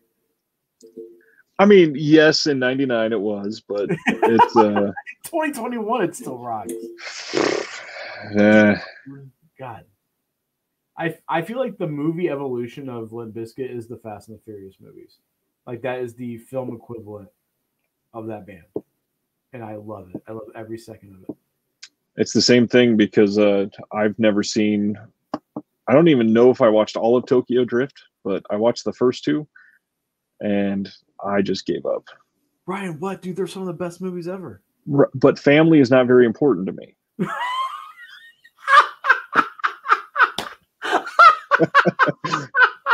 It's all about family. Pig is not all what you expect it to be. You expect it to be a revenge film, but it's a really well done drama. I unironically have always loved Nicolas Cage. I think he's great, dude. Yeah. His son's in a really good black metal band. Yeah, apparently I read that he's gonna live in Japan and just do Japanese movies like from now on. Like, fuck yeah, Nick Cage. Is that because he can make like 10 times as many movies a year, which was already a high number? He's dating some really young Japanese actress. No surprise there. Let's see if you can pull up who is. Yeah, here. Yeah, they just got married this year. Wait. How old is this girl? I fucking loved Creed, Matt. She's 26. Wait, Creed? You're a big Creed fan? I was. Well, arms wide open. Here's Nick Cage's 26-year-old wife. Whew. Man, Nick Cage out there just in a zip-up hoodie. Look at that, dude. What is that? What is that? That is a lot of money. Dude, fuck yeah. Look at him. He is living the life. Dude, Nick Cage rocks. I'm jealous. Hey, at least he's practicing. I love this jacket. Yep. That's awesome. He owns a pyramid that he's going to be buried in, and I think that's rad. Have you seen that? He owns a pyramid? He owns a pyramid in, I think, Louisiana. It's like a gravesite. It's a little pyramid, but it's a fucking pyramid. Here, I'm full of stuff. I've never even heard of this. I think I know too much about Nick Cage. Nick Cage pyramid. Yeah, there it is. Comes right up. There it is. We'll take a look at where he will be buried. This is Nick Cage's gravesite. He's got a pyramid mausoleum. He's got a pyramid mausoleum. Weird. There's some dude standing in front of it. Yeah. What do you think his net worth is? Didn't he have problems with taxes or something? Yeah, he like went bankrupt. I think that's why he was like White Wesley Snipes for a while. 25 million. That seems way low. It does, especially after the last few years, because he has had a huge resurgence. I mean, science says men are most attracted to 22-year-olds, even if they're 105. How do you measure that? Like, never mind. I was going to say something really bad. It was like how hard they if get. It's a 105-year-old. Even if they're, how do you know if, first off, how many 105-year-olds did they test this on to get like an accurate ballpark number? 22 years old, huh? My mistake. Band of the Hand was directed by Paul Michael Glaser. Mann was producer. It's still weird that you just knew a movie that Michael Mann produced from 1986, just out of the back. I knew that Nick Cage had a pyramid. So you used to be a massive Creed fan? I was a massive Creed fan. Do you want to talk? Never got to. This all goes back to religion. They were one of those bands. I think I talked about this kind of recently with somebody. Do you remember the old BMG music catalogs where it's those classic like get 12 CDs for a penny and then you only have to buy 5 more? There was a Christian version of those, and I was a Christian virgin, so that was perfect. And so my parents basically said, you can participate in this because I just like you was huge in the music scene, and they said we'll help you get stuff out of here as long as it's from the Christian version. And Creed, for some reason, their first 2 albums, I think, they were both labeled as Christian artist albums. Yeah, they're like Christian. Yeah, they were a Christian band. Well, they were not. As a band, they were not. The lead singer was Christian, so some of the lyrics came across as religious. But so I got super into Creed for a while because that was one of the ones that I got for basically a penny. And what's funny is another band I still love that is nowhere near religious, never has been, Chevelle, for some reason, was also in there as a Christian band for their first album. Chevelle's actually good. They've held up. I love Chevelle extremely well. Yeah. Did you ever listen to like POD? Dude, I have. I am still on YouTube in a video at a POD concert from 2005. I love POD. They've held up extremely well too. My parents, same way, used to be religious. Well, they are religious, but only allowed me to listen to Christian bands. And I was not that far, but yes. They were like, what does POD stand for? And one of the employees of the restaurant was like, Prince of Darkness. And they were like, no, you can't listen to that. And but yeah, little did they know I was listening to like Cannibal Corpse and Deicide and fucking Cradle of Filth and eventually Mayhem and Emperor. Did I tell the story about how I got in trouble at school? No. So I got really into black metal, which is like satanic metal, in quote. Of course. I just like the sound. So I bought this book because it was for a school project, and it was called Lords of Chaos, The Bloody Rise of the Satanic Metal Underground. You did share that, yeah. And yeah, my parents were beating me, and I was like, you're beating me for Christ right now. This is very funny. I'm very jealous of Matt that he's gotten to see Chevelle 3 or 4 times. I've still never seen him. My parents went and saw Chevelle, and I didn't get to see them. Really?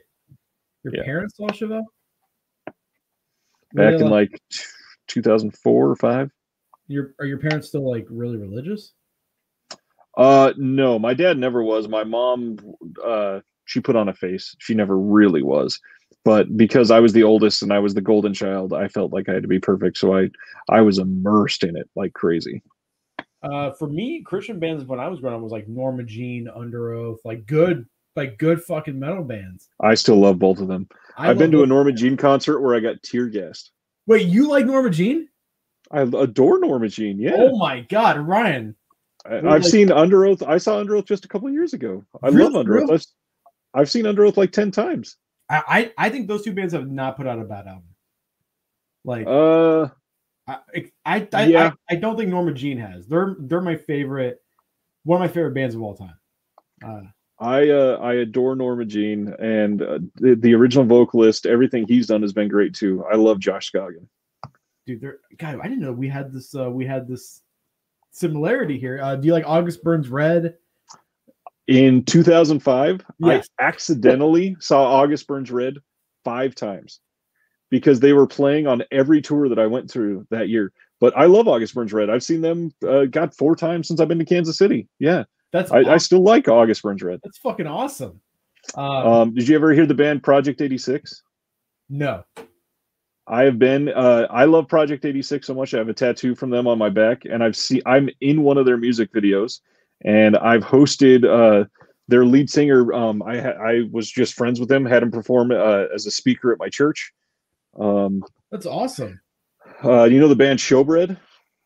No. They the big the classic like screamo band. They're kind of emo but very screamy. Yeah. They're from Georgia originally. They're now up in Oregon and broken up. But I've seen them countless times. They stayed the night at my house. That's badass. You know the band Demon Hunter? Yes, dude. Demon Hunter. Storm the gates of hell. That's dude. Fucking. I am in the music video from that album that you just sang from. Really? It was filmed at Universal Studios, and I was filmed at 4:30 in the morning in the back lot, right next to the Back to the Future clock, with Demon Hunter. That's badass. Do you like Devil Wears Prada? Of course, dude. Their new EP is amazing. Holy fuck, dude! This is awesome. I didn't know we had this too. We have great taste in movies together, but now music. That's awesome. Big into the band Zayo. It is a classic Christian metal band. All kinds of them. That's fucking the 2005 was the big year that I was volunteering for a Christian radio station, and so I saw countless bands. Like the month of October in 2005, I saw. This is going to sound made up, but I swear it's true. 148 unique bands just in the month of October. But I think there were 3 bands I saw at least twice, and one of them was 3 times just in the month of October. Holy shit. Yeah. Did you ever go to Cornerstone? I went to Cornerstone, California. Never went to Illinois. I almost went like every year, but my parents were like, no. Like last second. I'm so pissed because that doesn't happen anymore. God, that fucking sucks. Matt, are you talking about accidentally saying "Bullet for My Valentine"? I like Bullet. I've liked one album from them, I think. I like accidentally seeing bands like I swear 2005 August Burns Red. They played on every tour, which is crazy because they're from Pennsylvania and I was in California and I saw them 5 times and never once was I like, yeah, August Burns Red, because they were still brand new. That was, I believe, their debut album had just came out. So Thrill Seeker had just dropped. They still had their original vocalist. It wasn't even Jake yet. Not a Christian band, but did you ever get into Horse the band? A little bit. Never saw them. I loved Horse the band growing up. They put out like a 24-hour documentary of them touring the world, and I stayed up for a week watching it, and it changed my life. I was like, oh my god, like I love Horse the band, but man, Norma Jean. It's weird that Under Oath and Norma Jean both are not Christian bands anymore. Like it's weird how like when bands mature with you, like as time goes on, and then I feel like their last 2 albums have been both of them been phenomenal. I think All Hail is the last Norma Jean album. I thought that was great. I think Devil Wears Prada is probably the most consistent band out of all the Christian bands. Well, Christian bands. Did you ever listen? I still say Under Oath takes that for me. Under Oath, yeah. Did you ever listen to what is that band? The title of the song was "Guys Like You Make Us Look Bad." I'm gonna look this up because this is gonna. Me too. As you're talking about it, it was a Christian band, Christian screamo band. Guys Like You Make Us Look Bad. Bless the Fall. I did hear Bless the Fall, and I believe I've seen them once, but I have always hated them. You've hated them? Yeah, I can't stand Bless the Fall. I like Bless the Fall quite a bit. Matt's asking if we like Trivium. I adore Trivium's guitar work. They are fun, but for some reason they've just never clicked with me. It's that they're the type of band that I respect the shit out of. Yes. I just can't listen to them every day. Shogun, I think was the name of the album. I think that is their best album. The one with Down from the Sky. I think that album is incredible. What else was I listening to back in Mudvayne? Never got into Mudvayne. The band you're bringing up, like Limp Bizkit and Mudvayne, I'm surprised that you've never. Oh, and POD. I'm surprised you never listened to Project 86, because the big tour that got POD famous was the Warriors tour in '98, I want to say, and it was POD with Blindside and Project 86 opening, and it made all three of those bands blow up huge. And Project 86, like their first album was very rap rock, and then their second album, it got like electro metal, and then they just leveled out at like just heavy, great rock. I gotta say, we need to bring back new metal. I would be okay with that. I love Adema rock. I was a massive Static X fan. Loved Static X. I was so sad when Wayne died. My best Korn story. You remember Brian Headwelch, the guitarist for Korn, the one with the dreads? I watched Blue Man Group live in Las Vegas, and every year, every time before the show, if there's anybody that shouting at a birthday or something like that, they announce it to the crowd. And somebody said, "Happy birthday to Brian," and it said that, and it zoomed in the spotlight, and it was literally on me. And my first name is Ryan, and his is Brian. So I was like, "The fuck is this?" I turn around, and Brian Headwelch is literally sitting behind me at Blue Man Group in Vegas. I said hi. I told him I respected him and thanked him. Yeah. Was it Head or was it Monkey that became Christian? It was Head. Okay. He put out like 2 Christian albums. The first one wasn't bad. I remember liking a couple of the songs. Yeah, it was all right. God, dude. You know what soundtrack rock was? The Queen of the Damned soundtrack. Oh yeah, that soundtrack fucking rocked. They got David Draymond on it, Chester Bennington. I think the first Disturbed album is awesome. Yeah, there's some old good Disturbed tracks. That I mean, right. Look in my face. Who else, man? But really funny story about Mudvayne. My cousin's best friend in high school was an orphan. He became an orphan in high school. His cousin is the lead singer of Mudvayne. So he was down there like hanging out with his cousin, visiting him because of the loss. And we were just like hanging out, going to Walmart with this fucking absolute weirdo. Very nice, but just like we bought like a whole turkey, like just like cooked a whole turkey randomly in the middle of like September. Very weird. But nice guy. But dig, they're everything. I agree with Matt there. He says Disturbed got lazy, found a sound that worked, and never tried to do anything different. Dude, yeah. Oh, you know what my favorite band of all time is? Five Finger Death Punch.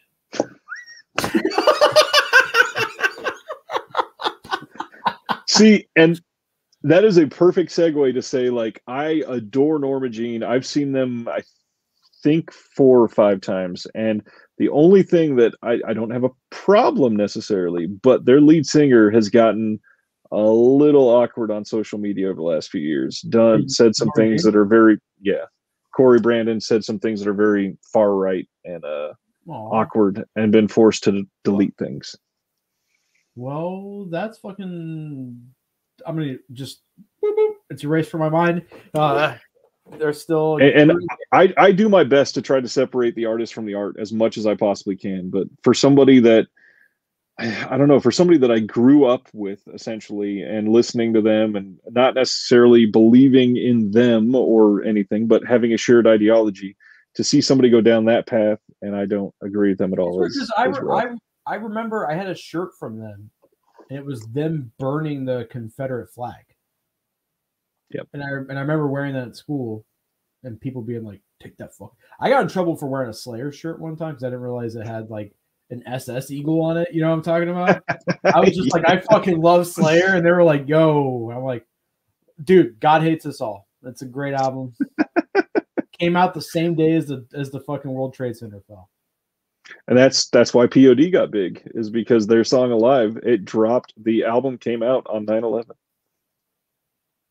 That Satellite album that dropped that week. And Alive became the anthem of the nation for 2.5 weeks. We are. God, that fucking album is so good. It is so good. Do you like Slayer? I respect the hell out of Slayer. I've never really attached their music. I don't know. I think there's a part of it that's just it seems like they're trying a little too hard. I like it a lot because I'm an edgy 15-year-old. And man, I was so upset. The baby was 1 and they were going on their farewell tour. And I almost went twice. And my wife was like, I don't want you to go. And I was like, I would have loved to have seen him. I never got to see him. Matt just said he's seen him twice. I'm jealous as hell. Matt, I'm jealous as fuck right now. I love Slayer. They did a new metal like album, Diabolicus and Musica. Yeah. That's actually got some banger songs. I love Slayer. I remember the first death metal album I ever got was Deicide, Once Upon a Cross.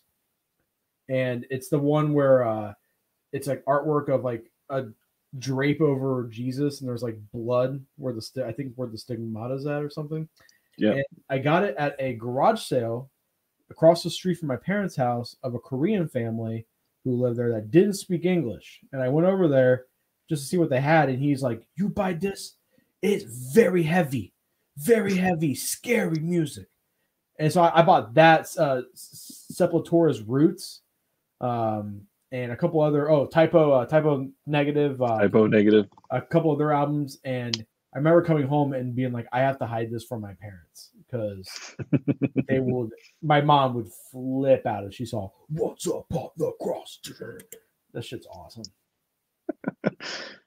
I started very young and was raised in a family that was big into music. Like literally from kindergarten, every single year on the very last day of school, my dad would blast from school till I got home, Alice Cooper, School's Out for the Summer.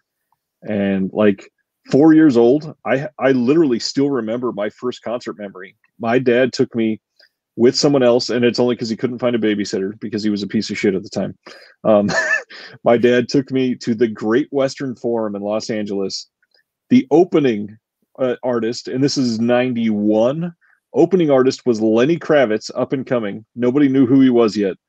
Opening for Tom Petty and the Heartbreakers. Oh my God, that's fucking awesome. And I still remember like hearing American Girl live. I remember, I don't know how, I was 4. I fell asleep and I woke up because everything went pitch black.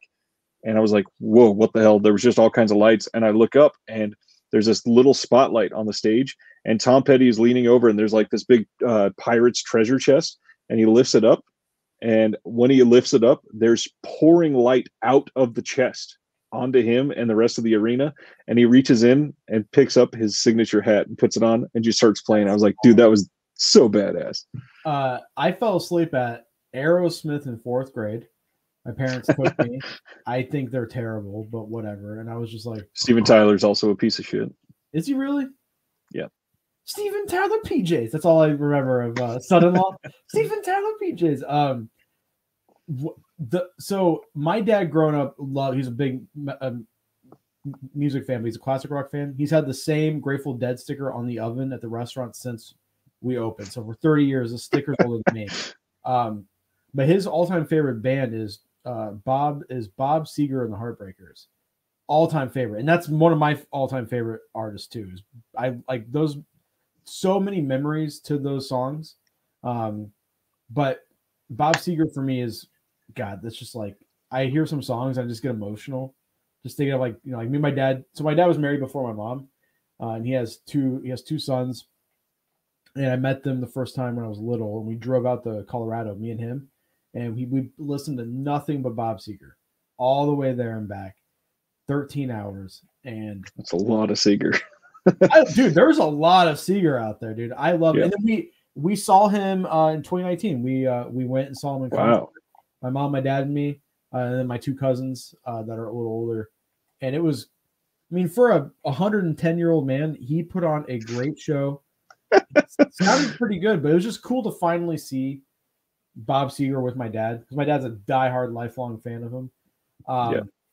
And then with Tom Petty, me and Taylor ran away and got married. And we told everyone we're going to Nashville to see Tom Petty, which we had tickets to. And we ate at the Melting Pot, and we felt like shit, and we didn't go to the concert. And then he died like a few months later, and I was so upset. Petty rocks. Petty's amazing. I think Petty and Seeger are probably my two favorite of that era. I think the worst band ever is the Beatles, but won't agree with that, but I understand how people say that. Beatles are the Tarkovsky of music. The only thing I will say is it can't possibly be true because Tarkovsky was overly complex and the Beatles are overly simple in a lot of their stuff. Hey, you don't know the true meaning of I am a walrus. It's only because I've never been on mushrooms. I've never been on mushrooms either. When we meet up, we should do mushrooms together and listen to the White Album.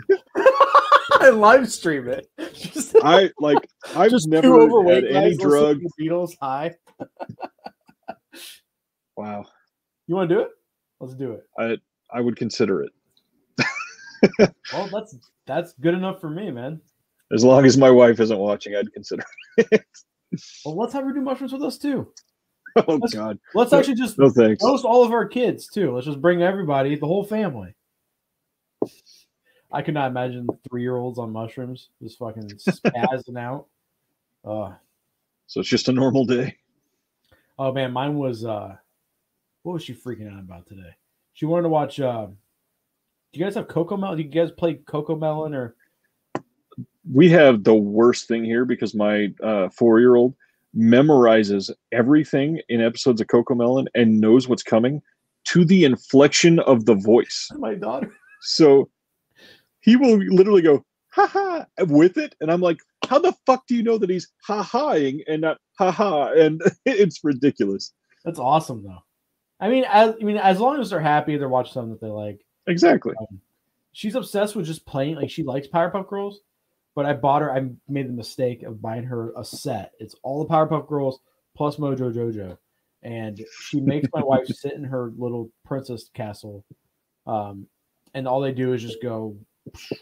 And I did that for about 45 minutes today, and I was like, I want to die right now. Yeah. But hey, it makes them happy.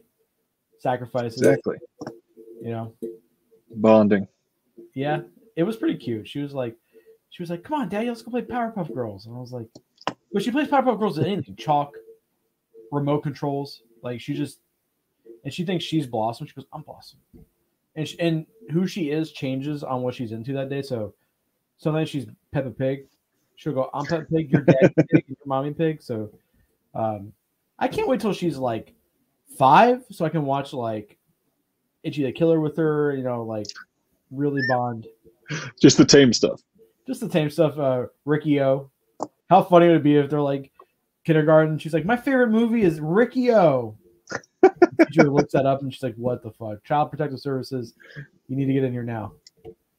Why does your daughter love Old Boy? And can you come explain to me on this doll? Oh, Jesus.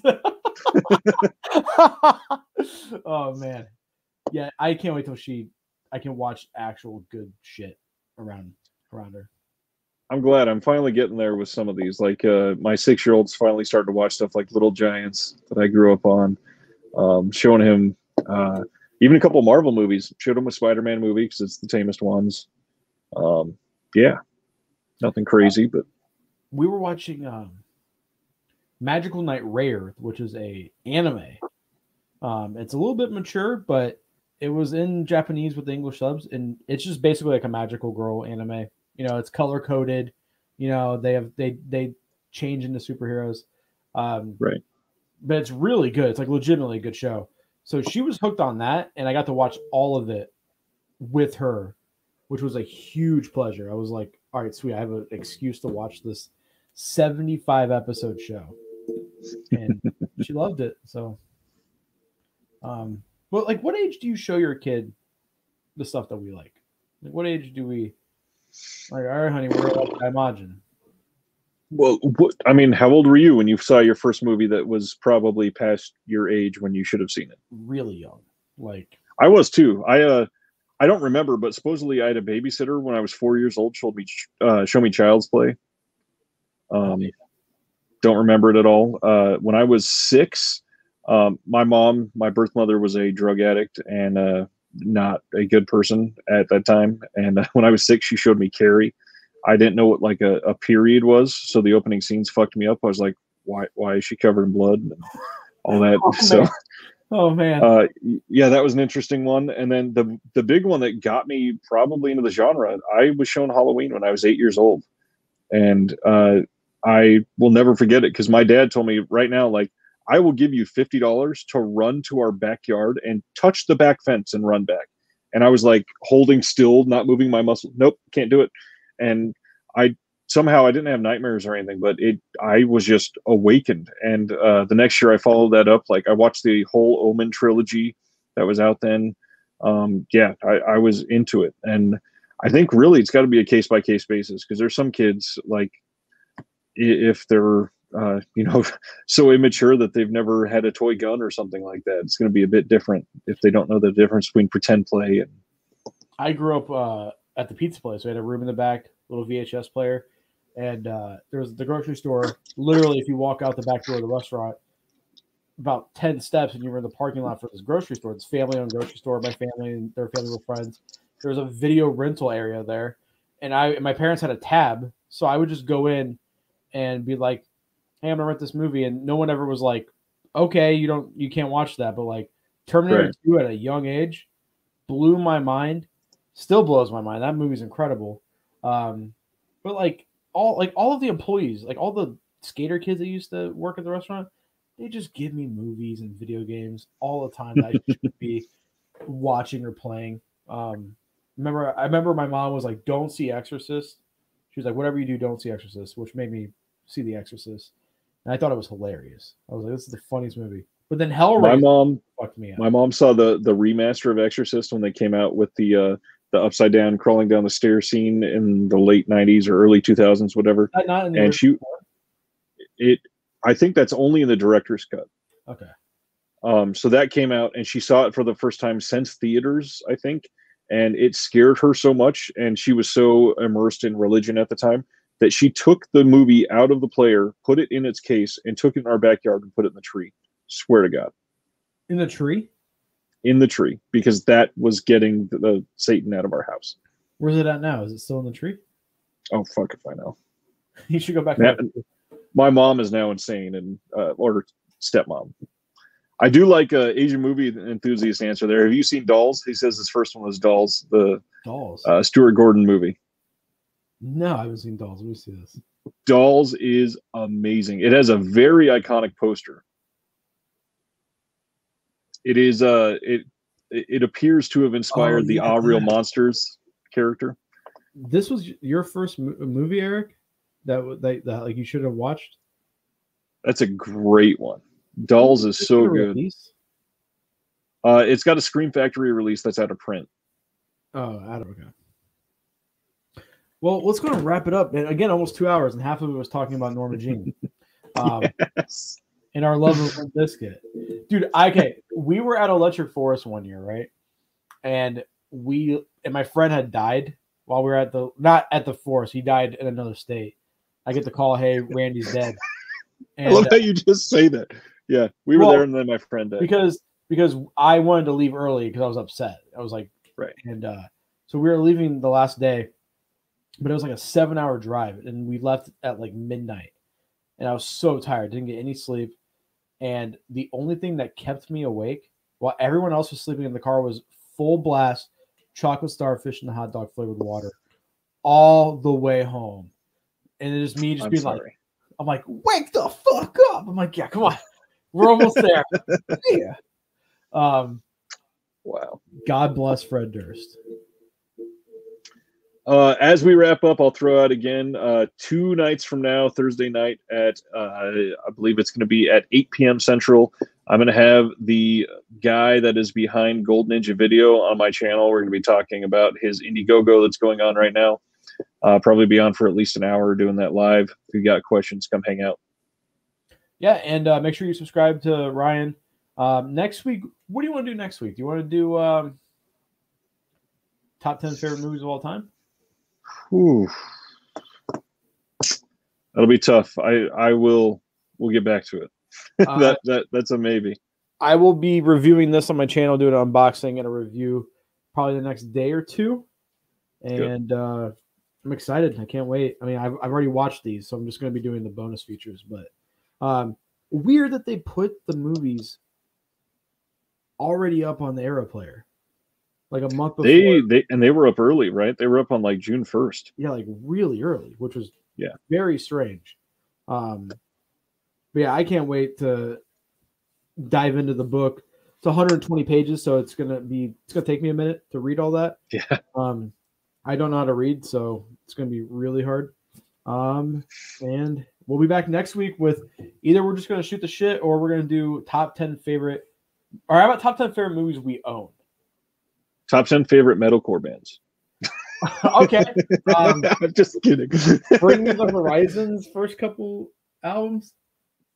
I was teasing. Yeah, we'll do something.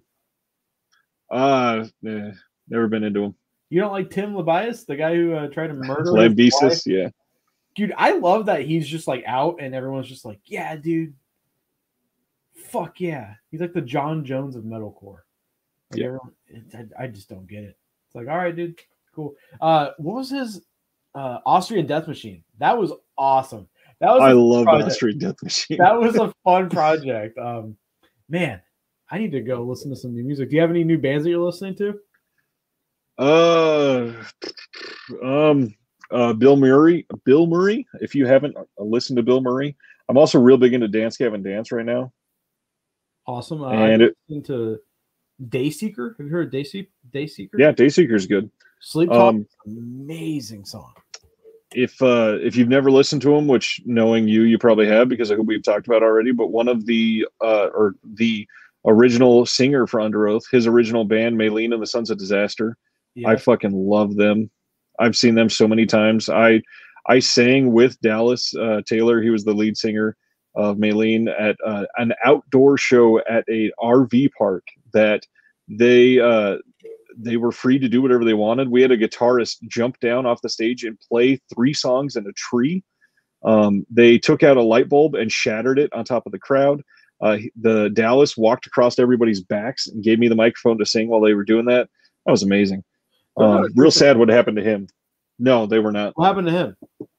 He was riding on an ATV by his house and came out at what he thought was a clearing, but it was right next to a road, and he hit a sign, a road sign, and literally almost killed him. Like, has all kinds of facial damage. He can't think properly.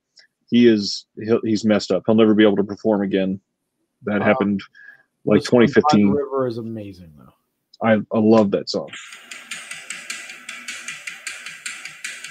That's a fucking banger. I listen to a lot of rap too, so Suicide Boys,